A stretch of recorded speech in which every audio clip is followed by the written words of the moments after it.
Espera. Hay algo. Tienes razón.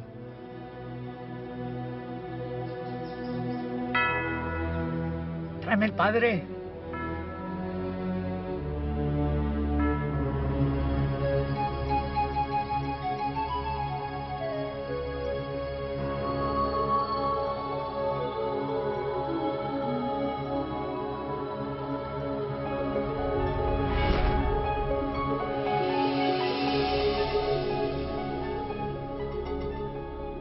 History is a gift of knowledge handed down to us by generations past. This knowledge is far more than a collection of facts arranged in chronological order. It's a source of enlightenment that helps us understand ourselves and our place, our purpose in our world and in the universe around us. The progress of research in history, archaeology, ancient languages, and anthropology has yielded information that has been hidden for many centuries. And this provides us with important new insights into the meaning of our lives. It's natural to start a story at the beginning, but in the case of our own story, that's more easily said than done. How can we discover the origins of our own experiences? Where or when was our beginning?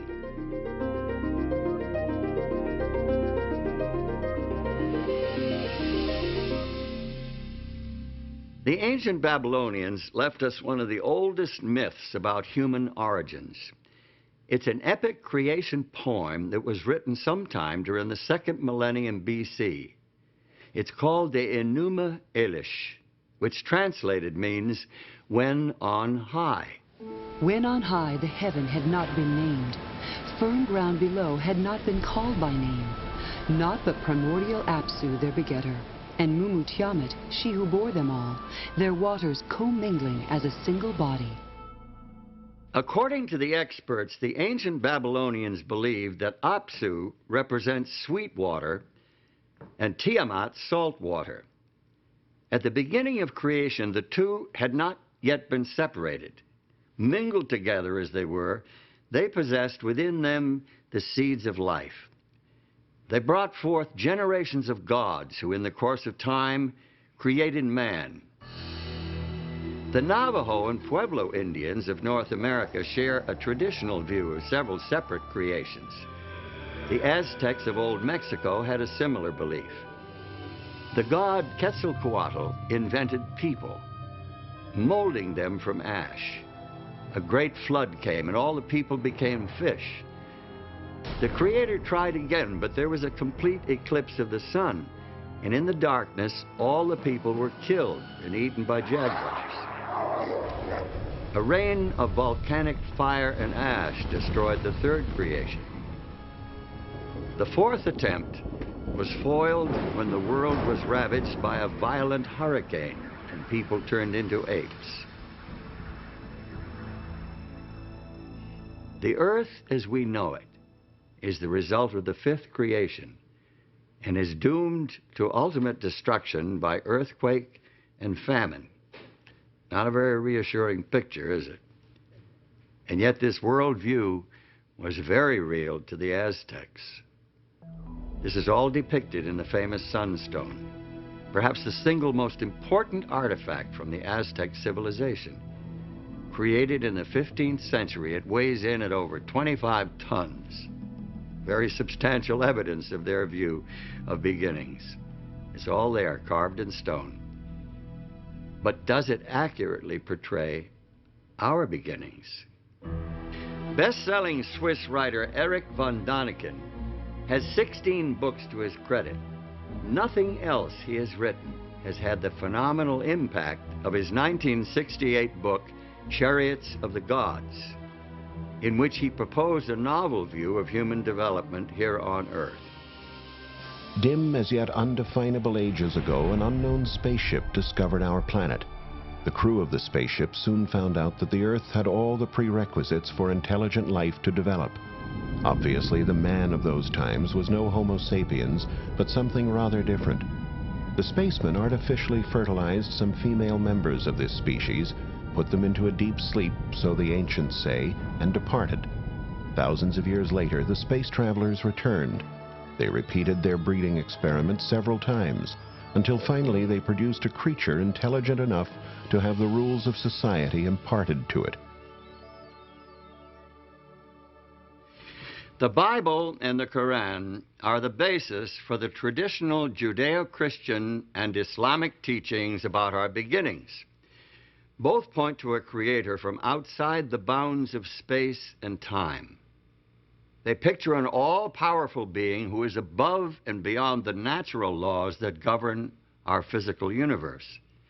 They teach that this creator God exercised his supernatural power and created everything according to his divine purpose. The Bible includes this summary reference to the creation. By the word of the Lord were the heavens made, and all the host of them by the breath of his mouth. For he spake, and it was done. He commanded, and it stood fast. The Quran, Holy Book of Islam, shares the basic biblical view of creation this way. Lo, your Lord is Allah, who created the heavens and the earth in 6 days. Then mounted he the throne. He covereth the night with the day, which is in haste to follow it, and hath made the sun, and the moon, and the stars subservient by his command. His verily is all creation and commandment. Blessed be Allah, the Lord of the worlds.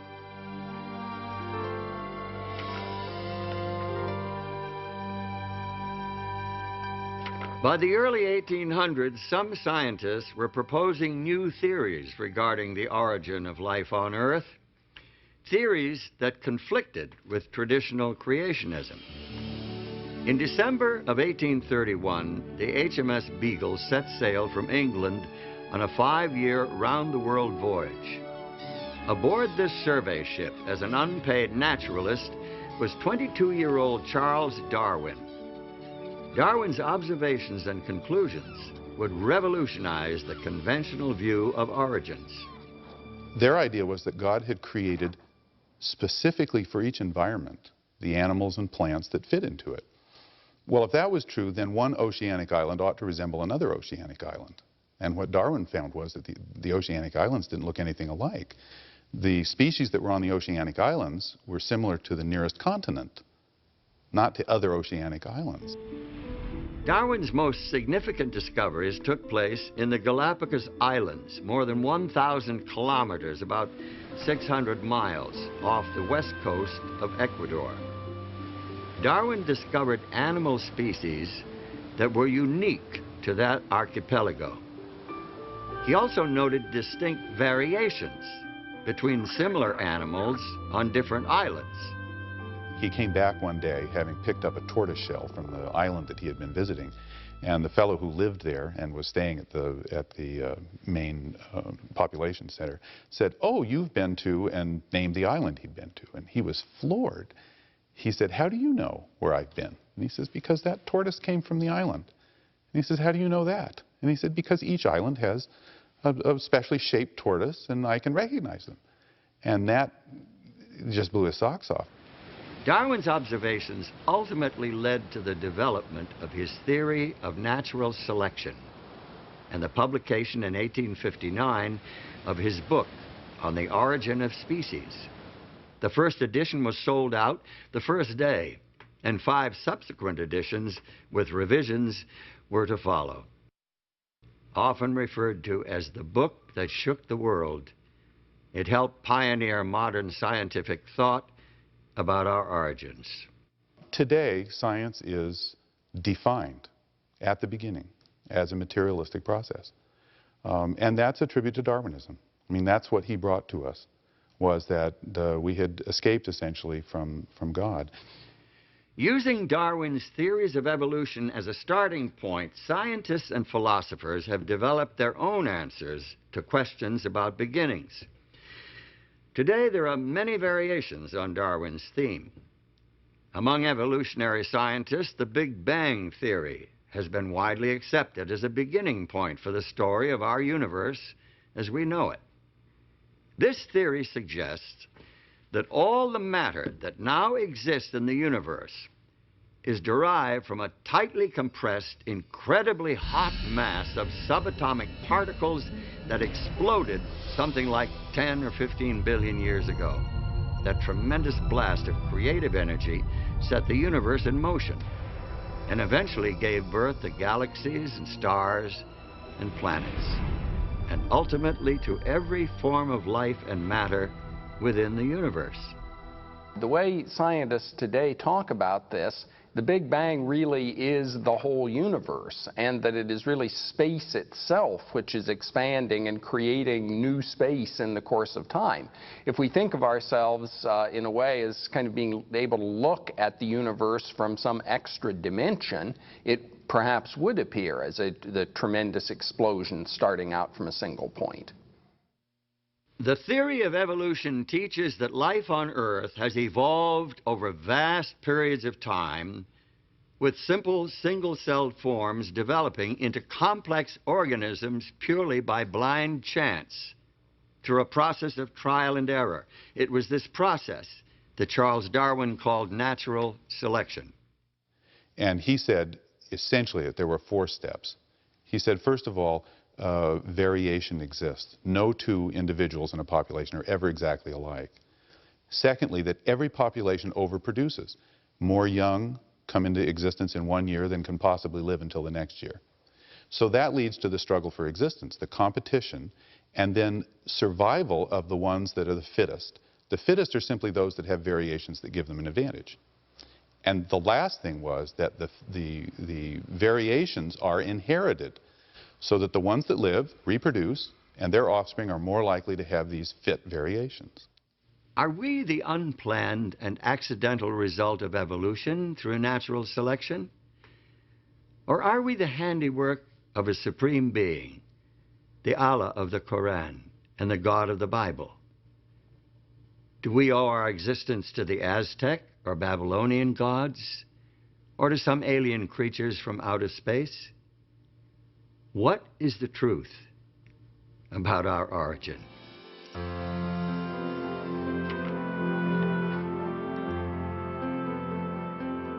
Today, the theory of evolution is presented to school children and promoted in the media as if it were proven fact.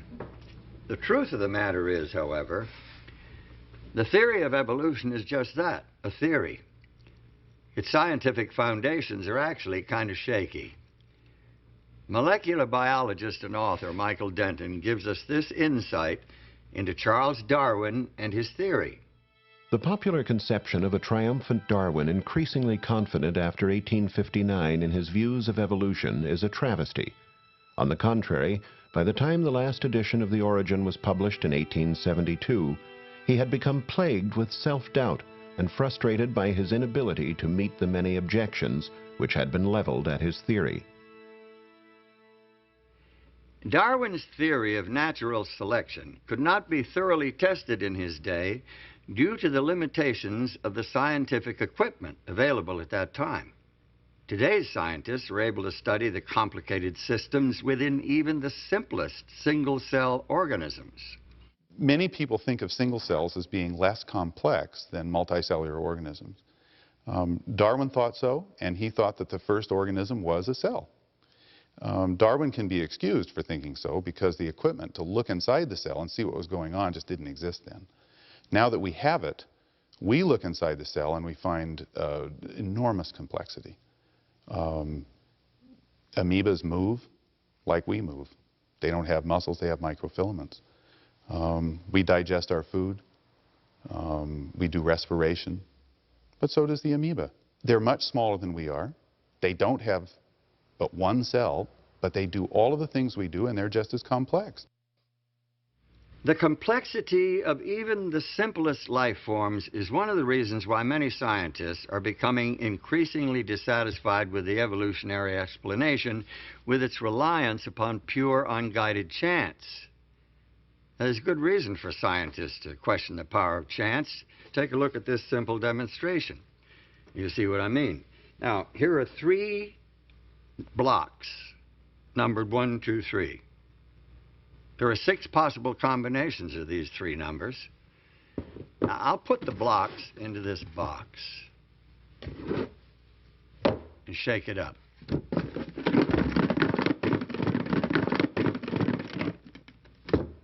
Now, if I were to take out the blocks one at a time, what are my chances of taking them out in numerical order?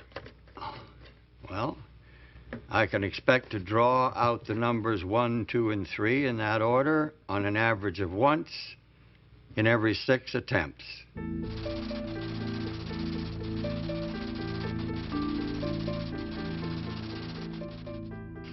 Now, here are 2 more blocks, numbered 4 and 5. I'll add them to the 3 others in the box. Now, there are 120 possible combinations. The law of averages tells me that I can expect to pull out blocks numbered 1, 2, 3, 4, and 5 in that order on the average of once in every 120 tries. Now, look, here are blocks numbered 6 through 10. I'll put them in the box with the others. My chance of picking out all 10 blocks in numerical order is less than 1 in 3.5 million. Well, let me put that in perspective. If I put myself on a schedule and worked at this game day and night, pulling out all 10 blocks one at a time every 15 seconds, I could expect to win this game on the average of about once every 18 months. What if I doubled my quantity of sequentially numbered blocks to 20? How long should I expect to work at this game to get all 20 out of the box in order? Now, let's suppose that I could play at blinding speed and get all 20 blocks out in just 1 second, then do it again the next second and every second thereafter. Now, the law of averages says that I can expect to get the 20 blocks out of the box in order at the rate of once every 77 billion years. This little numbers game is nothing compared to the intricate complexity of even the simplest bits of matter. Physiologist and author Pierre Lecontenue, in his book Human Destiny, estimated the chance of forming a 2,000 atom protein molecule as something like 1 in 10 to the 321st power. There's really no good way to express that number. It's incomprehensible. Find yourself a large sheet of paper. Write 10 followed by 320 zeros. Now listen to what Lecontenue says. Events which need an infinitely longer time than the estimated duration of the Earth in order to have one chance on the average to manifest themselves can, it would seem, be considered as impossible in the human sense. This chunk of coal is about 70% carbon by volume. Carbon is essential to all organic life, and it's the 4th most common element in the universe. Yet this very ordinary element is extremely complex. In order for it to be produced naturally, 3 helium nuclei must combine to form a single carbon nucleus.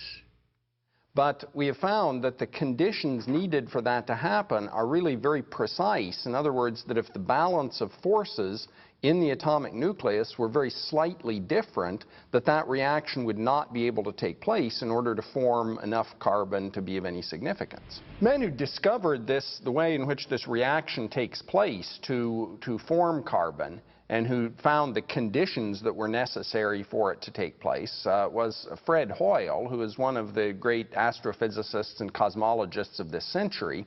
Hoyle was very skeptical about religion. At the time, at least, he was an atheist. Some supercalculating intellect must have designed the properties of the carbon atom. Otherwise, the chance of my finding such an atom through the blind forces of nature would be utterly minuscule. A common-sense interpretation of the facts suggests that a super-intellect has monkeyed with physics as well as with chemistry and biology. The numbers one calculates from the facts seem to me so overwhelming as to put this conclusion almost beyond question. It seems that evolution through a long series of random unguided mutations is a practical impossibility. This fact casts a cloud of doubt over the entire evolutionary scenario. Scientists are now looking for shortcuts, miraculous jumps out of the realm of chance. Many are frankly awed by their discoveries, finding more and more clear evidence of intelligent design in nature.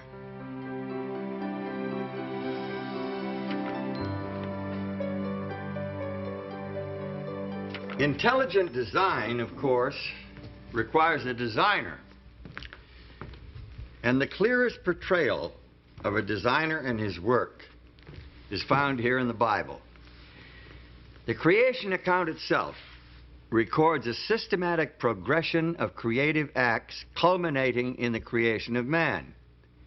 The Hebrew prophet Jeremiah emphasizes this intelligent design when he writes about the Creator. He hath made the earth by his power. He hath established the world by his wisdom, and hath stretched out the heavens by his discretion. Biblical creation theology does not attempt to provide a scientific description of God's creative acts. Instead, it suggests the meaning, the purpose, the goal of creation. Through faith, we understand that the worlds were framed by the Word of God, so that things which are seen were not made of things which do appear.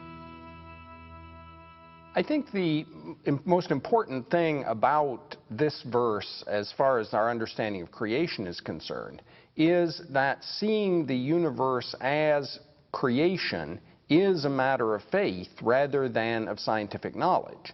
That is, that we can understand the universe in detail by scientific investigation, but we see it as the creation of God because of our personal trust and confidence in God. Now, perhaps some of us have been too quick to discard this old book as an irrelevant collection of useless fables and legends and traditions. Its value lies far beyond the realm of science.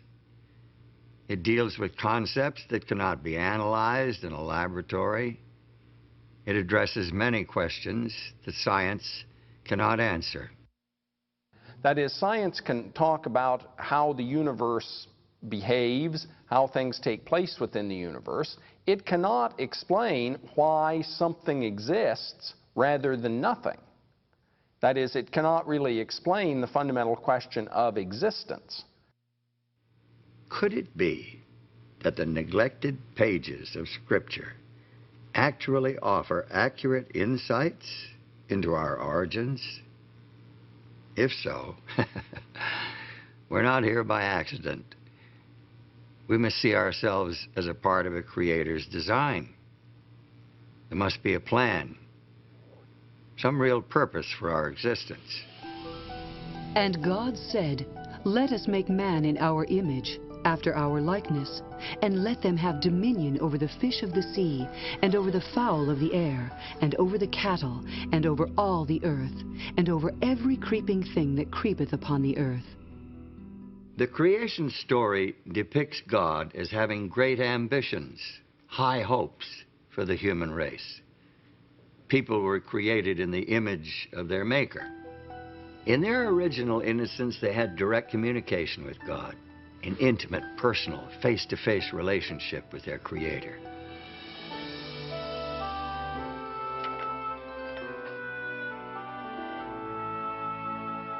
After the creation of human beings, the Bible reports that God marked the end of creation with a day of rest, thus establishing the weekly cycle for human life. Thus the heavens and the earth were finished, and all the host of them. And on the seventh day God ended his work which he had made, and he rested on the seventh day from all his work which he had made. And God blessed the seventh day and sanctified it, because that in it he had rested from all his work which God created and made. God creates the entire world in 6 days, and then he rests on the Sabbath. The Sabbath is, though, a creation in and of itself, because what it does is put the rest of the 6 days in perspective. What did God create on the seventh day? As a matter of fact, God created nothing on the seventh day. God created no thing But instead, God created a context in which everything that has been created, the natural world, the material world, and life itself, can really be appreciated and enjoyed and celebrated. By creating the Sabbath, God gave human beings an opportunity to emulate Him, to enter into His rest, and thereby to signify their special relationship with Him as their Lord and Creator. Notice what Pope John Paul II said in his 1998 apostolic letter entitled Dies Domini. The Sabbath has been interpreted evocatively as a determining element in the kind of sacred architecture of time. It recalls that the universe and history belong to God. John Paul's reference to the sacred architecture of time supports the biblical assertion that the 7-day weekly cycle was designed for us by our Creator. Thus, the week differs from all other units of time. Let's think about the structure of time. Each of us deals with time independently. We each have a past. We each live in an immediate progressing present that we sense is moving quickly or slowly, depending on our age and other subjective factors. As for the future, it's a mystery. Your sense of time and mine are different. In order for us to coordinate our activities, we must have external reference points. Now, most of what we need for timekeeping we get from creation. The story defines a day as a period of darkness and light, evening and morning. It is caused by the rotation of the earth upon its axis. More precise units of time, hours, minutes, and seconds, are simply fractions of the day. That's easy. That's easy. The year is the period required for the earth to orbit the sun. The month, as we know it today, is loosely based on a full cycle of lunar phases, but it's been adjusted to make 12 months equal 1 year. The week is a different story altogether. At first glance, it's an arbitrary period of time related to no natural phenomenon. The earliest record of the week is found in the literature and archaeology of the ancient Semitic peoples who inhabited southwestern Asia prior to 2000 BC. Now, where did they get the week? Was it embedded in their past as a result of the Creator's design? But is the week really an arbitrary artificial unit of time? Astronomer and anthropologist Anthony F. Avini suggests an alternative in his book, The Empires of Time. He reports that some chronobiologists are convinced that the 7-day cycle is designed into our very nature. The 7-day biorhythm in the human body is one of the recent discoveries of modern chronobiology. For example, the probability of rejection of certain organs is now known to peak at weekly intervals following an implant.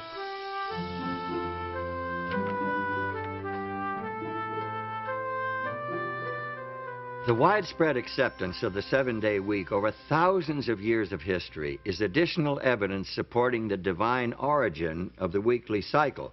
But if the week of Genesis has survived the thousands of years since the original creation week, why has recognition of the Creator not been preserved just as successfully? Well, the book of Genesis provides the answer as to the downfall of the human family. In fact, if you read Genesis 6:5, you'll see that the Bible says the thoughts of humanity were evil continually. So God decided to clean the world up, sent a flood. And the flood was 40 days upon the earth. And the waters increased and bare up the ark, and it was lifted up above the earth. And the waters prevailed exceedingly upon the earth, and all the high hills that were under the whole heaven were covered. In spite of this dramatic demonstration of God's power and his displeasure with people not following his way, mankind soon forgot again, and they started to build idols to themselves instead of worshiping God. And the whole idea of the weekly cycle, which showed 6 days of work and a Sabbath was forgotten, and what mankind did was incorporate the weekly cycle into astrological tables instead of remembering the God of creation. About 2,000 years before Christ, there lived in the Chaldean city of Ur a man who is claimed by all three of the world's great monotheistic religions, Judaism, Christianity, and Islam, as one of their primary founders. In the biblical account, Abram, later renamed Abraham, is a key player in God's plan to win back the hearts of the human family and revive a knowledge of the Creator. Abraham's religion stood out in sharp contrast to the petty idolatry and trivial superstition of his neighbors. He worshiped the Creator, the transcendent, the invisible God, whose wisdom and power was demonstrated by the very existence of the world itself. He had a religion of faith, not sight. He had a direct relationship with his Maker. According to the Old Testament report, the Creator God revealed the principles of his relationship with the human race in 10 commandments engraved on stone tablets. These commandments were entrusted to Abraham's descendants, the Israelites, as a blessing to share with all nations of the world. Remember the Sabbath day to keep it holy. 6 days shalt thou labor and do all thy work, but the 7th day is the Sabbath of the Lord thy God. In it thou shalt not do any work, thou, nor thy son, nor thy daughter, thy manservant, nor thy maidservant, nor thy cattle, nor thy stranger that is within thy gates. For in 6 days the Lord made heaven and earth, the sea, and all that in them is, and rested the 7th day. Wherefore the Lord blessed the Sabbath day, and hallowed it. This is by far the longest of the 10 Commandments. It's unique in that it includes the divine credentials declaring the identity of the lawgiver and establishing his authority as creator to command the worship of his creatures. The commandment to observe the Sabbath shows the intimate relationship between God and creation. It shows that God not only creates, not only works to bring everything that is into being, the physical world, the natural world, and all that lives in it, but it also shows that God maintains intimate relationship with creation and steps back to withhold and to take in, as it were, everything that has been created, and celebrates and cherishes that which has been created. The Sabbath reveals God's compassion for his creatures.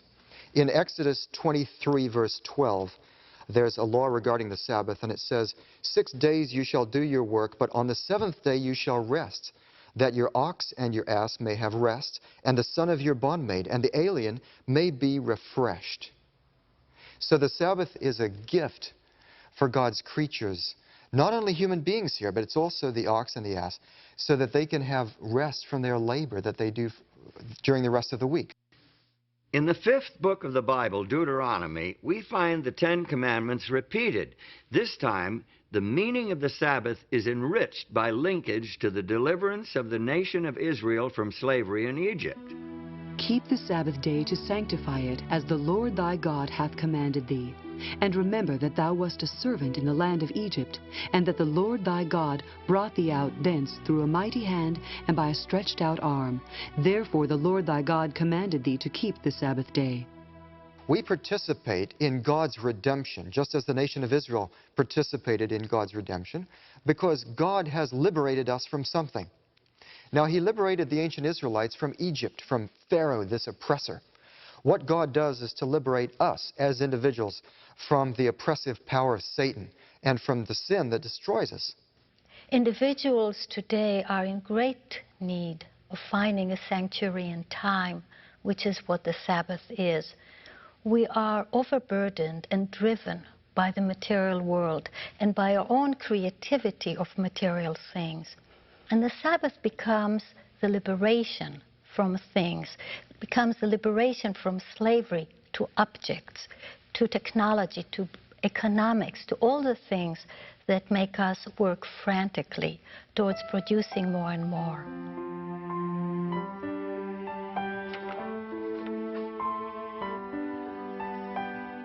Since the seventh-day Sabbath has such rich meaning, and since it is part of the Ten Commandments, why is it not more widely observed today? Good question. Especially in view of the widespread recognition that this commandment, along with the rest of the 10, applies not only to the people of Israel, but to the whole human family. As it is the law of nature that in general a due proportion of time be set apart for the worship of God, so in his word, by a positive, moral, and perpetual commandment, binding all men in all ages, he hath particularly appointed one day in 7 for a Sabbath, to be kept holy unto him. The Sabbath was binding in Eden, and it has been in force ever since. This fourth commandment begins with the word remember, showing that the Sabbath already existed when God wrote this law on the tables of stone at Sinai. How can men claim that this one commandment has been done away with, when they will admit that the other 9 are still binding? The Sabbath was made for man, not for the Hebrews, but for all men. The Sabbath commandment reveals to us a picture of a Creator who craves a place in the hearts and lives of all his human children. David, the great Israelite king, understood this and instructed his people to spread their knowledge of the Creator God to the rest of the world. Declare his glory among the heathen, his marvelous works among all nations. For all the gods of the people are idols, but the Lord made the heavens. Give unto the Lord the glory due unto his name.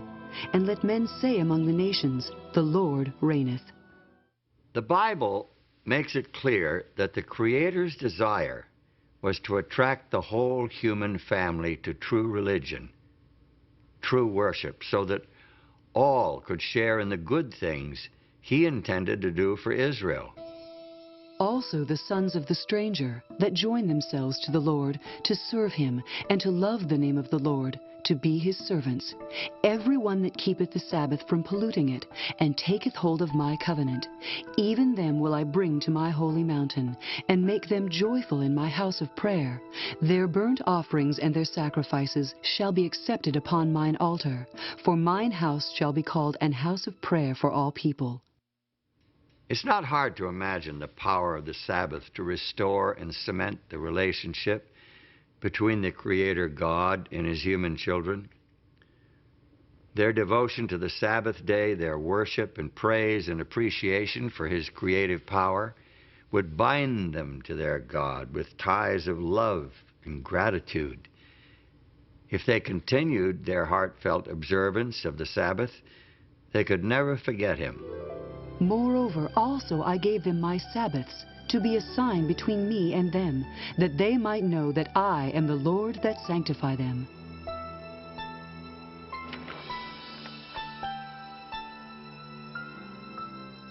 To those who honored the Sabbath of God, the day took on deep personal meaning. The day of rest and worship was an opportunity to know their Creator, who had promised to make them his own holy people. But history records that many of the Israelites didn't take advantage of this opportunity. There's evidence in the prophets, for example, Isaiah, that the Sabbath was poorly observed and neglected. Nehemiah also refers to that. The people had a problem with this. The reason would be really quite simple. The people lost sight of the lordship of God. But the house of Israel rebelled against me in the wilderness. They walked not in my statutes, and they despised my judgments. And my Sabbaths they greatly polluted. The Sabbath, symbol of Israel's unique relationship with God, the very heart of a Creator-oriented worship system, was commonly desecrated.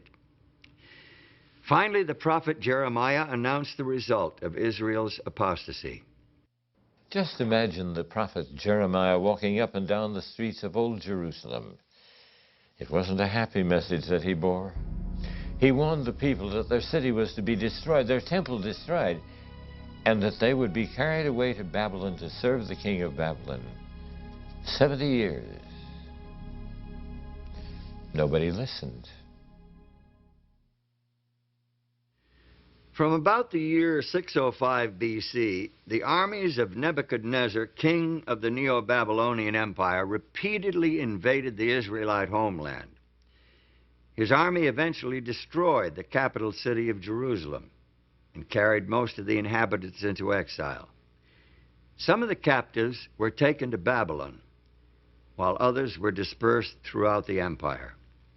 And now, far from their homeland, far from all that they had held dear, many of the Jews began to realize that they had made a terrible mistake. Many of them began to realize that they must return to the God of their fathers and the worship of their ancestors. Now, many of these Jews, men of great ability, rose to high position in their foreign lands. Daniel, for example, became the prime minister of the kingdom of Babylon. And when the Medo-Persian Empire took over, he rose to the position of first president of the land. It was Daniel who led Darius the Mede to recognize the God of heaven. I make a decree that in every dominion of my kingdom men tremble and fear before the God of Daniel, for he is the living God, and steadfast forever, and his kingdom that which shall not be destroyed, and his dominion shall be even unto the end.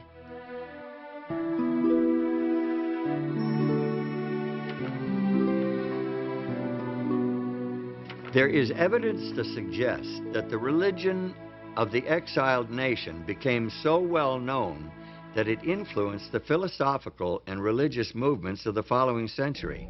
Buddha, Zoroaster, Confucius, and Pythagoras all seem to have adopted elements of the Hebrew religion. For example, although there are no holy days in Buddhism today, evidently Sabbath, or Upasatha, was a part of that religion early on. The Blessed One established the rule for observance of a Sabbath, and he suggested that at the seventh-day meeting, any monk whose conscience troubled him should confess his offense before the assembly of brothers. Arthur Lloyd, in his book, The Creed of Half Japan, states that the order of monks kept their Sabbath days for many centuries. Even Confucius may well have been reporting about the seventh-day Sabbath in this passage from one of his classical works. The ancient kings on this culminating day closed their gates. The merchants did not travel, and the princes did not inspect their domains. Some knowledge of the weekly Sabbath eventually found its way into numerous cultures. In the Hebrew language, the name of each day shows its relationship to the Sabbath. The first day is called Echad B'Shabbath, one accompanying or along with the Sabbath. Each succeeding day proceeds toward the Sabbath until the sixth day, which is called Eve of the Holy Sabbath. Day 7 then is Sabbath. In more than 100 ancient and modern languages, the seventh day of the weekly cycle was named Sabbath or its equivalent.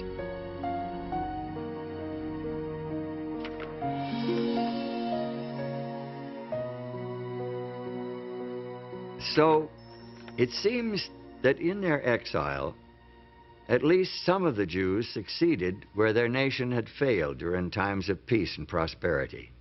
They spread the knowledge of God and His law among other nations. But what would happen when these captives returned to their homeland? Would they maintain the worship of the true God, or would they revert to the practices of previous generations? We find an answer in the story of Nehemiah. Nehemiah did not return to Jerusalem when the others went, but when one came telling the state of affairs. This news so saddened Nehemiah that he says he actually sat down and wept. In fact, he finally decided that he must, if possible, go to Jerusalem himself to see what he could do to help. Nehemiah was a capable and energetic leader. He successfully directed the reconstruction in the city of Jerusalem. But he didn't stop there. He was a zealous reformer with a burden for restoring the spiritual life of his people. because he saw Sabbath breaking as a reason for the years of captivity, he was particularly devoted to preserving the sanctity of the holy day. He discovered that the people were buying and selling on the Sabbath day. Well, he said, we can't do this sort of thing. This is the reason why we were sent into captivity. And when the merchants still continued to come, he ordered the gates barred on the Sabbath day. And when they still continued to come and camp outside the gates of the city, he threatened to have them arrested. A priest named Ezra assisted Nehemiah in his work. He exerted a strong influence on the spiritual life of the Jews of his day. Ezra taught the people God's laws and led a spiritual revival and reformation based on the inspired scriptures. The people joined together in a solemn oath to obey the commandments that God had given through Moses. They promised not to desecrate the Sabbath by entering into commerce on that day. They observed the holy day so carefully and consistently that Sabbath keeping became a distinctive characteristic of their nation.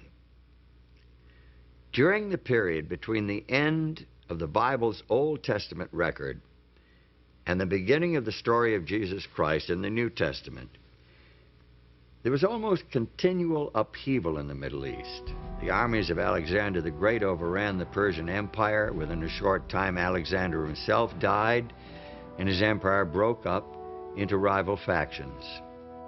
Palestine, along with Syria, eventually came under the rule of the Seleucid dynasty.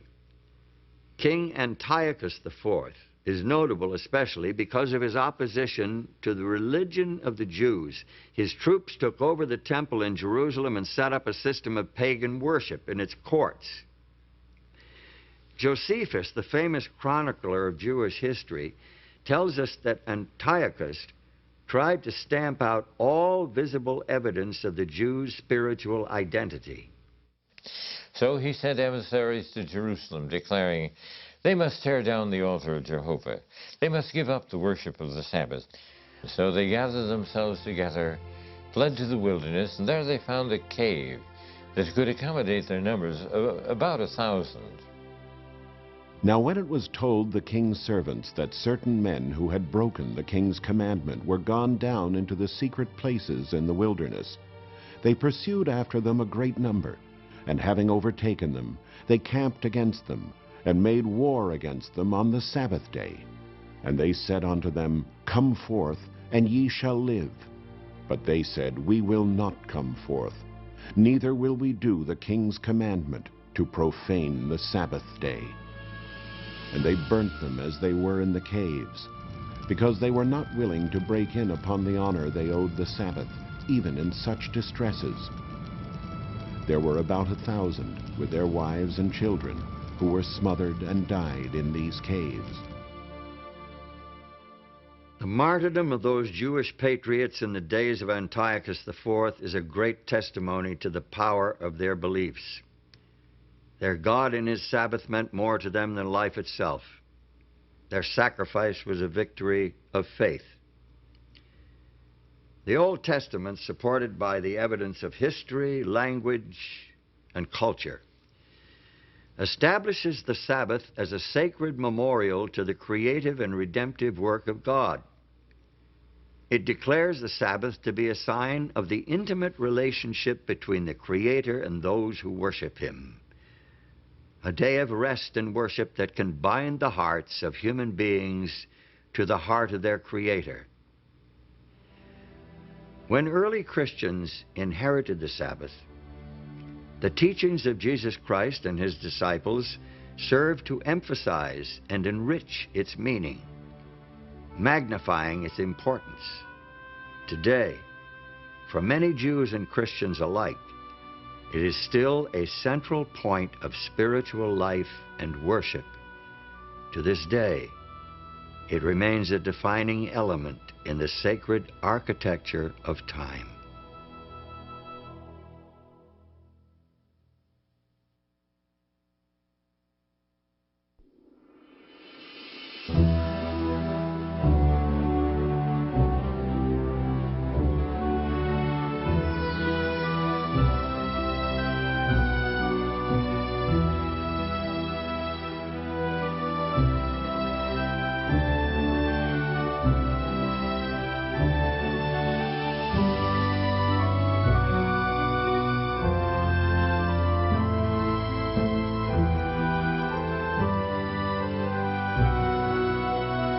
Amen.